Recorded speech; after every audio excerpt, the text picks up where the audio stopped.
Movie की शुरुआत में हमें एक काल्पनिक देश वाडिया दिखाया जाता है। वाडिया में एक बच्चे का जन्म होता है जिसका नाम अलादीन रखा जाता है। अलादीन के जन्म के बाद से ही उसकी मां को मार दिया जाता है और इसके कुछ सालों बाद ही उसके बाप की भी हत्या कर दी जाती है और अब सिर्फ 7 साल की उम्र में अलादीन वाडिया का राजा बन जाता है। इसके बाद सीन यहीं कट होता है और हम कुछ साल बाद का सीन देखते हैं जहां अलादीन अब बड़ा हो चुका है। अलादीन अपने बाप की तरह ही सनकी और पागल है और उसके मन में जो आता है वो वही करता है। वो अपने देश में ओलंपिक गेम्स रखवाता है जिसमें वो खुद भी हिस्सा लेता है। फिर गेम के दौरान अगर कोई उससे आगे निकल जाता है तो अलादीन उसे गोली मार देता है और खुद वो गेम जीत जाता है और इसी तरह वो ओलंपिक में 14 गोल्ड मेडल जीत जाता है। इसके बाद अलादीन अपने महल के बाहर आता है और अपनी प्रजा को बोलता है कि जल्दी ही पूरी दुनिया हमारे आगे घुटने टेकेगी। हम जल्दी ही न्यूक्लियर वेपन तैयार कर लेंगे, पर किसी पर हमला करने के लिए नहीं बल्कि शांति बनाए रखने के लिए। और ये बोलते ही वो हंसने लग जाता है। इसके बाद अलादीन अपने न्यूक्लियर रिसर्च सेंटर में जाता है और वहां पर वो अपने चाचा तामीर से मिलता है। फिर वो दोनों अंदर जाते हैं और वहां अलादीन देखता है कि उसकी मिसाइल बहुत ही छोटी बनी है। अब ये देखकर अलादीन को बहुत गुस्सा आ जाता है और वो अपने साइंटिस्ट नदाल को बुलाने के लिए बोलता है। पर इस पर बाकी के साइंटिस्ट उसे बताते हैं कि जब आप पिछली बार यहाँ पर आए थे तो आपने नदाल को मरवा दिया था। अलादीन को इस बारे में कुछ याद नहीं होता, पर जब वो अपने दिमाग पर जोर डालता है तब उसे याद आता है कि जब वो 2 साल पहले यहाँ पर आया था तो उसने अपने साइंटिस्ट नदाल को मरवा दिया था। अब फिल्म वापस प्रेजेंट में आती है और एक साइंटिस्ट अलादीन को बोलता है कि शायद आप ये बात भूल गए थे, पर इस पर अलादीन हंसते हुए उसे बोलता है कि मैं भूला नहीं था और फिर वो उस साइंटिस्ट को भी मरवा देता है। इसके बाद अलादीन वापस अपने महल में आ जाता है जहाँ पर उसकी सिक्योरिटी में सिर्फ लड़कियां होती हैं। दरअसल अलादीन अपनी सिक्योरिटी के लिए सिर्फ लड़कियां ही रखता है ताकि बाद में वो उन्हें बचा सके। फिर जब अलादीन अपनी कार से बाहर निकलता है तभी वहाँ एक आदमी आकर उसे गोली मार देता है, पर बाद में हमें पता चलता है कि ये आदमी अलादीन नहीं बल्कि उसका डुप्लीकेट था। दरअसल अलादीन हमेशा ही अपने साथ एक डुप्लीकेट रखता है ताकि जब भी उस पर हमला हो तो हमेशा उसका डुप्लीकेट ही मारा जाए। अलादीन दिमाग से इतना चूतिया होता है कि वो अपनी डुप्लीकेट की लाश को उठने के लिए बोलता है और फिर जब वो लाश नहीं उठती तो अलादीन अपने अंकल को इशारा करता है कि इसे भी मरवा दो। फिर अलादीन के वहां से जाते ही उसके चाचा तामीर किसी को फोन करते हैं और उसे बोलते हैं कि अलादीन इस बार भी बच गया और अब हमें उसके जैसे दिखने वाले किसी और को ढूंढना होगा जो हमारा काम कर सके। अब ये देखकर हम व्यूवर्स को पता चल जाता है कि अलादीन को उसके चाचा तामीर ही मरवाना चाहते हैं ताकि वाडिया की पूरी सत्ता उनके हाथों में आ सके।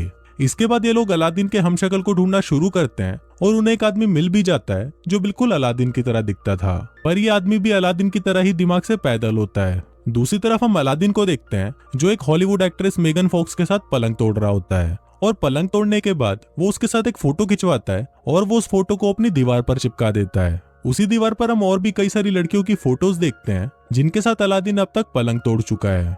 फिर अगले दिन जब अलादीन वीडियो गेम खेल रहा होता है तभी वहां पर उसके चाचा तामीर आते हैं और उसे बोलते हैं कि तुम्हें अमेरिका जाकर अपने परमाणु हथियार बनाने के बारे में उन्हें सफाई देनी होगी और अगर तुमने ऐसा नहीं किया तो वो लोग अपनी फौज को यहाँ बेचकर वाडिया पर कब्जा कर लेंगे। अब ये सुनकर अलादीन डिसाइड करता है कि वो अमेरिका जाएगा। फिर अलादीन अमेरिका आ जाता है और अमेरिका के लोग सड़कों पर उसके खिलाफ नारे लगाते हैं। दरअसल अमेरिका के लोग चाहते थे कि वाडिया में डेमोक्रेसी हो और कोई भी बेवकूफ और पागल राजा उन पर अत्याचार ना करे। इसके बाद अलादीन अपने सिक्योरिटी हेड से मिलता है जिसका नाम क्लेटोन होता है और वो अलादीन को बिल्कुल भी पसंद नहीं करता था। फिर जब रात को अलादीन अपने होटल में सो रहा होता है तभी वहां पर क्लेटोन आता है और वो उसको किडनैप कर लेता है। वो उसे एक टॉर्चर रूम में लेके जाता है और वहां पर वो अलादीन को अपने हथियार दिखाता है जिससे वो उसे टॉर्चर करने वाला है, पर अलादीन उसके हथियारों का मजाक उड़ाने लगता है जिससे गुस्सा होकर क्लेटोन उसकी दाढ़ी काट देता है। फिर वो उसकी दाढ़ी को जला देता है पर दाढ़ी पर लगी आग से वो खुद भी जल जाता है। दूसरी तरफ अलादीन भी खुद को रस्सियों से आजाद कर लेता है और वहां से भाग जाता है। अब अलादीन की दाढ़ी कट जाने की वजह से कोई भी उसे पहचान नहीं सकता था। फिर अगले दिन अलादीन उसी जगह जाता है जहां पर उसे भाषण देना था। तभी वो वहां पर देखता है कि उसका हमशक्ल उसके चाचा तामीर के साथ वहां पर भाषण देने के लिए जा रहा है और अब अलादीन ये सब देखकर समझ जाता है कि ये सारा खेल उसके चाचा तामीर का है। अब अलादीन को बहुत ज्यादा गुस्सा आ जाता है और वो रेलिंग तोड़कर अंदर जाने की कोशिश करता है, पर तभी सिक्योरिटी उस पर हमला कर देती है और वो नीचे गिर जाता है। तभी वहां पर जोई नाम की एक लड़की आती है और वो उसे स्कूटी पर बिठाकर वहां से ले जाती है। इसके बाद जोई उसे अपनी दुकान पर लेके जाती है जहां पर वो काम करती थी। जोई अलादीन को कुछ कपड़े देती है और उससे पूछते है कि क्या तुम मेरी दुकान पर काम करोगे, पर इस पर अलादीन उसे बोलता है कि मैं चूतियों के साथ काम नहीं करता और ये बोलकर वो वहां से चला जाता है। अब अलादीन सड़कों पर भटक रहा होता है और तभी वहां उसे नदाल दिखता है जिसे उसने कई सालों पहले मरवा दिया था। अलादीन नदाल को जिंदा देखकर हैरान हो जाता है और वो उसका पीछा करने लगता है। पीछा करते हुए अलादीन एक बार में पहुंच जाता है जहाँ पर सिर्फ वही लोग आते थे जो अलादीन से नफरत करते थे।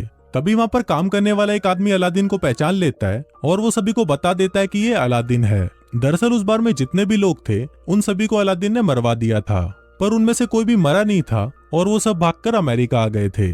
इसके बाद वो सभी अलादीन को पकड़ लेते हैं और उसे मारने की कोशिश करते हैं। वो अलादीन को टपकाने ही वाले होते हैं कि तभी वहाँ पर नदाल आ जाता है और उन सभी को बोलता है कि ये मेरा कजन है। दरअसल यहाँ पर नदाल ने अलादीन को पहचान लिया था। इसके बाद नदाल उससे पूछता है कि तुम यहाँ पर क्या कर रहे हो, तो अलादीन उसे बताता है कि उसके चाचा तामिर ने उसे धोखा दिया और वो वाडिया पर कब्जा करना चाहते हैं। फिर अलादीन नदाल को बोलता है कि तुम्हें मेरी हेल्प करनी होगी, जिस पर नदाल मान तो जाता है, पर वो उसे बोलता है कि मुझे मेरी नौकरी वापस चाहिए, जिस पर अलादीन भी मान जाता है। फिर अगले दिन अलादीन और नदाल उस होटल के पास जाते हैं जहाँ पर अलादीन का हमशक्ल रहता है। तभी वहाँ पर अलादीन जोई को देखता है और उससे छुपने लगता है। फिर नदाल उसे पूछता है कि तुम ऐसा क्यों कर रहे हो, तो अलादीन उसे बताता है कि मुझे वो लड़की बिल्कुल भी पसंद नहीं है, जिस पर नदाल उसे बोलता है कि अगर तुम इस लड़की को जानते हो तो उसकी मदद से हम इस होटल में आसानी से पहुंच सकते हैं। अब अलादीन ना चाहते हुए भी जोई की शॉप में काम करने लगता है, पर वहां पर वो ढंग से काम करने की बजाय सभी चीजों को बिगाड़ देता है। फिर अलादीन को नदाल का कॉल आता है और वो उसे बताता है कि मैंने सारा प्लान बना लिया है,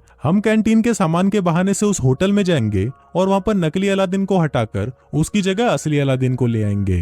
अब अलादीन को ये प्लान अच्छा लगता है और इसके साथ साथ उसे धीरे धीरे जोई भी पसंद आने लगती है, जिसकी वजह से अब वो शॉप में अच्छे से काम करने लग जाता है और वो उसकी शॉप का पूरा नक्शा ही बदल देता है। फिर एक दिन शॉप में एक औरत को लेबर पेन होने लगता है और उस समय इतना वक्त नहीं था कि उसे हॉस्पिटल ले जाया जा सके। अब अलादीन को पता नहीं होता कि डिलीवरी कैसे करवाई जाती है, पर फिर भी वो उस औरत की सक्सेसफुल डिलीवरी करवा देता है। अब ये देखकर जोई भी अलादीन से इम्प्रेस हो जाती है और उसे उससे प्यार हो जाता है। फिर जोई अलादीन को बोलती है कि वो अपनी पूरी जिंदगी उसके साथ बिताना चाहती है, पर इससे पहले अलादीन उसे बोलता है कि मैं तुम्हें कुछ बताना चाहता हूँ, और फिर वो जोई को अपनी सच्चाई बता देता है। अब सब कुछ सच जानने के बाद जोई उससे बहुत गुस्सा हो जाती है और वो उसे वहां से जाने के लिए बोलती है। फिर अलादीन जब सड़कों पर घूम रहा होता है तो वो टीवी पर देखता है कि वाडिया के लोग उसके जाने से बहुत ज्यादा खुश हैं और वो अपने देश में डिक्टेटरशिप नहीं चाहते। अब ये सब देखकर अलादीन को लगता है कि शायद उसे कोई भी पसंद नहीं करता, इसलिए वो डिसाइड करता है कि वो अपनी जान दे देगा। फिर वो एक पुल से कूदकर अपनी जान देने ही वाला होता है कि तभी वहां पर नदाल आ जाता है और उसे समझाने लगता है। अब अलादीन भी नदाल की बात को मान जाता है और वो अपने मरने का प्लान कैंसिल कर देता है। फिर अगले दिन अलादीन नदाल के साथ मिलकर बहुत ही मुश्किल से उस होटल के कमरे में चला जाता है और वहां पर वो नकली अलादीन को भगाकर खुद उसकी जगह ले लेता है। इसके बाद अलादीन उस मंच पर जाता है जहां पर आज वाडिया का नया संविधान पढ़ा जाना है। इसी दौरान अलादीन उस पेपर को फाड़ देता है जिसमें लिखा था कि वाडिया में अब डेमोक्रेसी चलेगी। फिर अलादीन ये बोलने ही वाला होता है कि वाडिया में हमेशा डिक्टेटरशिप चलेगी, पर तभी वहां पर जोई आ जाती है और उसको देखते ही अलादीन अपना मन बदल देता है और वो ऐलान करता है कि वाडिया में अब डिक्टेटरशिप नहीं होगी, बल्कि वहां पर सिर्फ डेमोक्रेसी होगी। अब ये सुनकर सभी लोग खुश हो जाते हैं, पर तभी वहां पर तामिर अलादीन पर गोली चला देता है। अब वो गोली अलादीन को लगने ही वाली होती है, पर तभी वहां पर उसका हमशक्ल आ जाता है और वो गोली उसको लग जाती है। इसके बाद अलादीन जोई को भी अपने साथ वाडिया ले जाता है और उसके साथ शादी कर लेता है। शादी के दौरान जोई उसे बताती है कि वो एक जूइश है, जिसको सुनकर अलादीन को बिल्कुल भी अच्छा नहीं लगता और वो जोई को भी मरवाने के लिए बोल देता है। और कुछ इसी तरह से ये फिल्म यहीं खत्म हो जाती है।